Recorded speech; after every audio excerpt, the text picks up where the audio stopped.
اس کی جڑیں زمین کے اوپر کی تہوں میں ٹکی ہوئی تھی، لہذا یہ آندھی کے جھونکوں کا مقابلہ نہ کر سکا، اپنے وجود کو کھو بیٹھا۔ اور یہ درخت جو لہلا رہے ہیں یہ دیکھنے میں کمزور ضرور ہیں لیکن کی جڑیں مضبوط ہیں، زمین کے اندر تہوں میں اترے۔ اور عزیزان محترم، درخت کتنا ہی موٹا کیوں نہ ہو، کتنا ہی قوی ہیکل کیوں نہ ہو، اگر اکھڑ کے گر گیا تو بس دو ہی چیزیں اس کا مقدر بنے گی، میں اشارہ کروں گا، اس سے زیادہ کچھ نہیں کر سکتا، دو ہی باتیں اس کا مقدر بنے گی۔ اگر لکڑیاں اچھی ہیں زیادہ زیادہ تو فرنیچر بن جائے، ورنہ جلا کے خاک کر دیا جائے گا۔ سلام علیہ محمد وعلی محمد۔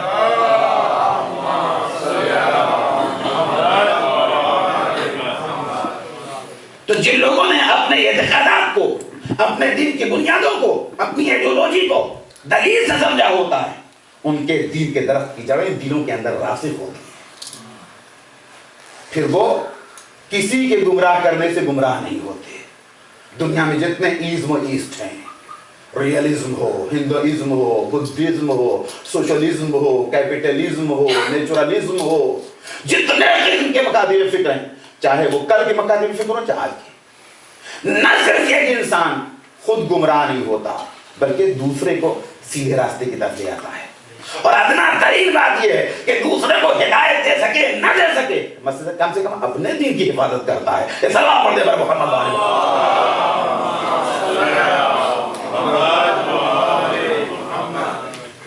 بات کہنے کے لیے بہت ساری ہے لیکن وقت تیزی سے آگے بڑھتا ہے، ظاہر سی بات ہے کہ جتنی تقریریں اسی میں مجھے ایڈجسٹ کر کے اپنی بات کو جستا جستا آپ کی خدمت میں عرض کرنا ہے۔ میں انشاءاللہ آپ کی خدمت میں یہ بھی عرض کروں گا کہ یقین کسے کہتے ہیں، اس لیے کہ جب تک یقین کی تعریف ہمیں نہ پتہ چل جائے اس وقت تک ہم نہیں سمجھ سکیں گے کہ یقین میں اور دوسری چیزوں میں کیا فرق ہے۔ بہت ساری کیفیتیں جو انسان دکھائی، شک کی کیفیت ہے، وہم کی کیفیت ہے، ظن اور گمان کی کیفیت ہے، اور اسی میں ایک چیز یقین ہے۔ چار کیفیتیں ہیں یہ۔ تو انسان کہاں پہ شک میں مبتلا ہے، کہاں پہ یقین مبتلا ہے، تمام چیزوں کو ایک دوسرے سے الگ ہونا چاہیے، ہمیں پہچاننا چاہیے کہ یقین کسے کہتے ہیں۔ تو یہ یقین بھی حاصل ہوتا ہے تو علم کے ذریعے اور نالج کے ذریعے، علم سے معرفت اور معرفت سے یقین۔ اب مجھے آپ کی خدمت میں اختتام کلام میں یہ عرض کرنا ہے کہ دنیا کے تمام مکاتب فکر کے مقابلے میں اسلام نے علم اور نالج کے حصول کی ضرورت ہے کتنا ضروری ہے۔ دنیا کے تمام مکاتب فکر کو جانے دیجیے، لے لیجیے، کسی کو بھی اتنا زور علم اور نالج کے سلسلے میں آج کی ترقی کے دور میں بھی نہیں دیا گیا جتنا اسلام نے دیا۔ حدیثیں آپ برابر سنتے ہیں، 4 حدیثیں آپ کی خدمت پیش کروں گا ایک ایک جملے کی۔ پیغمبر کا ارشاد، طلب العلم فریضۃ علی کل مسلم و مسلمہ، علم حاصل کرنا ہر مسلمان مرد اور عورت کی ذمہ داری ہے، فریضہ ہے، یہ بات کوئی آگے ذمہ داری، فریضہ اس کی ڈیوٹی ہے۔ ڈیوٹی کسے کہتے ہیں؟ ڈیوٹی ان امور کو کہتے ہیں جنہیں انجام دیے بغیر کوئی چارہ کار نہ ہو، ہر قیمت پہ مرتے جیتے اسے انجام ہی دینا ہے، اسے کہتے ہیں ڈیوٹی۔ پوری دنیا کا جائزہ لیے، کسی نے آج تک علم کے حصول کو انسانیت کی ڈیوٹی قرار دیا ہے؟ یہ اسلام ہے کہ جو علم کے حصول کو ہماری ڈیوٹی بتا رہا ہے، یہ اسلام کا تورن دیا ہے۔ اور اب علم کے حصول کے بارے میں، الحکمت ضالۃ المومن حیث ما وجدها اخذها، علم اور حکمت مومن کی گمشدہ دولت ہے، جہاں کہیں مل جاتی ہے وہ بڑھ کے لے لیتا ہے۔ عزیزان محترم، اس میں کتنے نفسیات بیان کیے گئے ہیں۔ ہمارا یہ رومال سینٹر میں آئے، مجلس پڑھی، یہاں چھوڑ گیا، دوسرے دن آئے، جہاں کہیں پڑا ہوا دکھائی دے گا، ہم اسے بڑھ کے لے لیں گے یا آپ سے پوچھیں گے، فوراً بڑھ کے اٹھا لیں گے، کسی نہیں پوچھیں گے، ہماری چیز ہے۔ دائرہ حصول علم اسلام کتنا وسیع کر رہا ہے کہ ایک علم اور حکمت مومن کے گمشدہ دولت ہے۔ ممکن ہے کہ وقتی طور پہ غیروں کے پاس چلی جائے، ممکن ہے یہودی تم سے زیادہ صاحب علم ہو، ممکن ہے عیسائی تم سے زیادہ صاحب علم ہو، ممکن ہے کفار و مشرکین نے زیادہ علم حاصل کر لیا، تو جس کے پاس بھی علم دیکھو فوراً حاصل کرو، اس لیے کہ اس کی میراث نہیں، تمہاری میراث، کہ اس کی کھوئی ہوئی دولت نہیں، تمہاری کھوئی ہوئی دولت، تمہارا حق ہے علم میں. تو اتنا وسیع کیا. اور اب جگہ اطلبوا العلم ولو بالصین، علم حاصل کرو چاہے اس کے لیے تمہیں صین کیوں نہ جانا پڑے. صین سواد سے. جب آپ صین کا ترجمہ دیکھیں گے آج کی عربی ڈکشنری میں تو آپ کو پتہ چلے گا کہ دنیا کے نقشے پر ایک بہت بڑی آبادی والا ملک جس کے پروڈکٹس کے بغیر دنیا کا کام ہی نہیں چلتا ہے، چائنا، چین. تو اگر پہلی منزل میں چین سے مراد چین ہی، صین سے مراد چین ہی کو لیجیے. پیغمبر نے کہا کہ علم حاصل کرو چاہے اس کے لیے تمہیں چین کیوں جانا پڑے. تو یہ قابل غور مسئلہ ہے کہ پیغمبر کن معنوں میں کہہ رہے ہیں. سوال یہ پیدا ہوتا ہے کہ جس پیغمبر نے ارشاد فرمایا کیا اس وقت چین میں علم کی کوئی بہت بڑی یونیورسٹی قائم تھی، کوئی بہت بڑا حوضہ علمیہ تھا، کوئی بہت بڑی لائبریری تھی کہ جہاں جائے بغیر علم نہیں حاصل ہو سکتا تھا؟ پیغمبر کیوں کہہ رہے ہیں چین جاؤ، علم حاصل کرو چاہے اس کے لیے تمہیں چین کیوں نہ جانا پڑے. جب آپ غور کریں گے تو یہ بات کہ اس زمانے میں کوئی بہت بڑی یونیورسٹی رہی ہو، علم کو کوئی بہت بڑا مرکز رہا ہو، یہ سمجھ نہیں آتا. کیوں؟ اس لیے کہ خود پیغمبر شہر علم مدینۃ العلم تو تشریف فرما ہے مدینے میں، اور پیغمبر کے بعد باب مدینۃ العلم مرکز علم علی کی ذات ہے، علی بھی مدینے میں. تو ان کی موجودگی میں کوئی یہاں علم حاصل کرے وہاں جائے، یہ تو بات سمجھ میں آنے والی نہیں. پھر پیغمبر نے چین کا تذکرہ کیوں کیا؟ تو اس کا نتیجہ آپ کو نکلے گا کہ چین کی لفظ یہاں پر سمبولک استعمال ہوئی ہے، علامتی استعمال ہوئی. علامت کس اعتبار سے؟ بعد مکانی کے اعتبار سے. آپ اس زمانے کا مدینے سے چین تک کا سفر دیکھیں کتنا دشوار گزار تھا، کتنا مشکل تھا. آج کا دور نہیں ہے کہ آپ مشرق سے مغرب میں چند گھنٹوں میں ہوائی جہاز سے پہنچ گئے.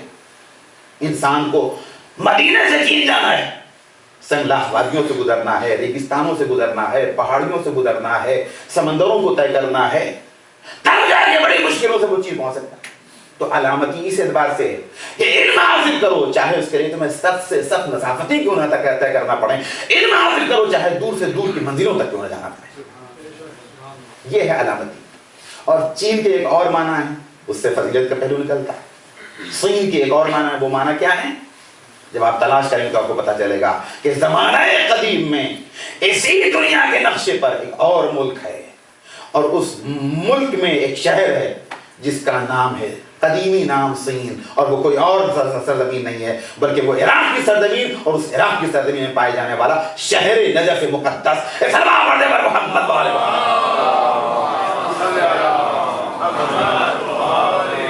نجف اشرف کو زمانے قدیم میں صین کہتے تھے. تو یہ بات تو سمجھ میں آتی ہے کہ علم حاصل کرو چاہے اس کے لیے صین کیوں نہ جانا پڑے. ظاہر سی بات ہے کہ جہاں باب مدینۃ العلم آرام کر رہا ہے انسان کو وہاں علم حاصل ہوگا تو کہاں علم حاصل ہوگا. سلام پڑھنے پر محمد وآل محمد.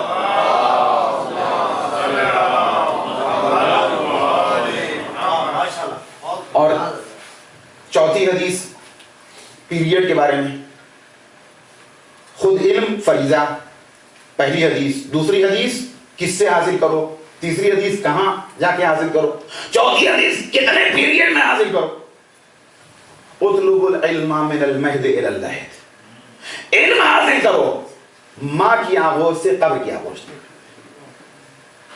جھولے سے لے کر لحد تک، فرام کریڈل اپ ٹو گریو. عزیزان محترم، علم کی یہ منزل آج تک کسی نے معین کی ہے؟ علم کا یہ پیریڈ آج تک کسی نے معین کیا ہے؟ آج کے پڑھے لکھے دور میں بھی ایک بچہ جو ابھی آج پیدا ہو آپ اسے لے کر دوسرے دن پہنچ جائیے نرسری اسکول، کنڈر گارڈن، کس لیے لے کے آئے ہیں؟ کا ایڈمیشن کرانے کے لیے آئے. آپ کی آنکھ کا مذاق اڑایا جائے گا نہیں اڑایا جائے گا؟ صاحب یہاں ڈے کیئر نہیں ہے، بچے کو واپس لے آئیے. اس بچے میں پڑھنے کی صلاحیت ہوگی تو لے آئیے گا. جب 4-5 سال کا ہو جائے تب اس کا نام لکھا جائے گا. تو 4-5 سال سے پہلے ہمارے ذہن میں تصور نہیں ہے. ہم اس وقت اس بچے کو علم کے لائق نہیں سمجھتے. اور اس سے زیادہ مذاق اس وقت اڑایا جائے گا کہ اگر ہمارا کوئی عزیز قریب مثلا کسی شخص کا باپ زندگی بن جائے تھا، علم کے وسائل نہیں تھے، نہیں پڑھا بیچارے، اولاد پڑھ لکھ کے انٹلیکچوئل بن گئی، امریکہ کینیڈا آ گئی، اب باپ کا انتقال ہوا تو کہ میں جاہل باپ کا بیٹا نہ کہلاؤں، لہذا جہالت کا داغ ان کے دامن سے دھونے کے لیے لاش کو لے آ کے رکھوا دیا سرخانے میں اور ڈیتھ سرٹیفکیٹ لے کے پہنچے کسی اسکول میں، ہمارے ابا کا ایڈمیشن کر لیا. ہم چاہتے ہیں کہ قبر میں انہیں اتارنے سے پہلے کوئی نہ کوئی ڈگری مل جائے. جتنا مذاق آپ کی عقل کا پہلے دن اڑایا گیا تھا جب بچوں کو آپ لے کے گئے تھے، اس سے زیادہ مذاق اب اڑایا جائے گا کہ جب انسان مر گیا، بے حس و حرکت ہو گیا، اس میں کسی نے صلاحیت نہیں کی تو وہ یہ کہاں سے حاصل کرے گا؟ لیکن یہ دفن کیے عزیزان محترم. لیکن اسلام نے کہا من المہد الی اللحد، تو اس کو ثابت بھی کیا ہے، ثابت بھی کیا ہے. ادھر بچہ ماں کے پیٹ سے باہر آیا، حکم ہے کہ داہنے کان میں اذان کہو، بائیں کان میں اقامت کہو. یہ آخر کان میں اذان اقامت کیوں کہلائی جا رہی ہے؟ اس لیے کہ علم کے حصول کا سرچشمہ، پہلا سرچشمہ ہے کان. پہلی منزل میں انسان کا کان کام کرنا شروع کرتا ہے. جی بچہ جب پیدا ہوتا ہے تو سب سے پہلے اس کی جو طاقت کام کرنا شروع ہوتی ہے وہ ہے سننے کی طاقت، دیکھنے کی طاقت 6 دنوں کے بعد، اور سمجھنے کی طاقت بلوغ کے بعد. سب سے پہلے جو چیز کام کرتی ہے وہ کان. لہذا پہلے دائیں کان میں اذان کہو، دوسرے کان میں اقامت. اذان اقامت میں کیا کہا جا رہا ہے؟ اشہد ان لا الہ الا اللہ، اشہد ان محمد رسول اللہ، اشہد ان علی ولی اللہ. توجہ. تو گویا پیدا ہونے کے بعد انسان کو سب سے پہلا درس، سب سے پہلا سبق جو دیا جا رہا ہے وہ توحید اور رسالت و امامت کا. تمہاری سمجھ سے اس بچے میں صلاحیت نہیں ہے، لیکن اللہ جس نے پیدا کیا ہے وہ جانتا ہے کہ علم کے حصول کا دروازہ کھلا ہوا ہے، اور جو آواز پہنچے گی اس کے ذہن میں ذخیرہ ہوتی چلی جائے. اور انسان جب مر گیا، مرنے کے بعد اسے قبر میں اتارا گیا تو حکم ہے کہ تکبیر پڑھو. شانہ ہلایا جا رہا ہے. کیا کہہ کے شانہ ہلاتے ہیں؟ اسمع افہم. مرد ہے تو اسمع افہم، عورت ہے تو اسمعی افہمی. کیا مفہوم؟ سن اور سمجھ، سن اور سمجھ. کوئی ہو جو کہے صاحب یہ مر گیا ہے، اس کا شانہ بیکار ہلا ہے، لیکن اسمع افہم یہ حکم خود اس بات کی دلیل ہے کہ بظاہر مرا ہے لیکن اس میں سننے کی بھی صلاحیت ہے، سمجھنے کی بھی صلاحیت ہے.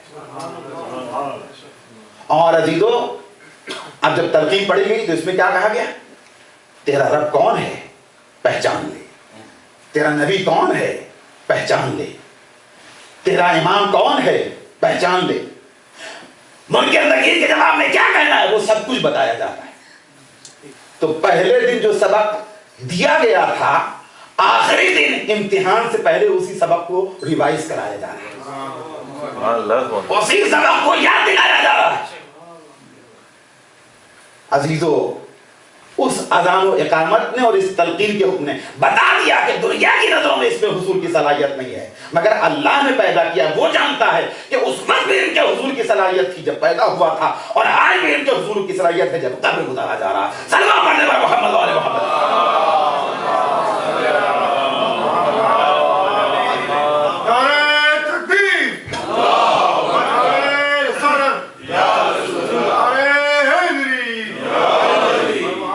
محمد صلوات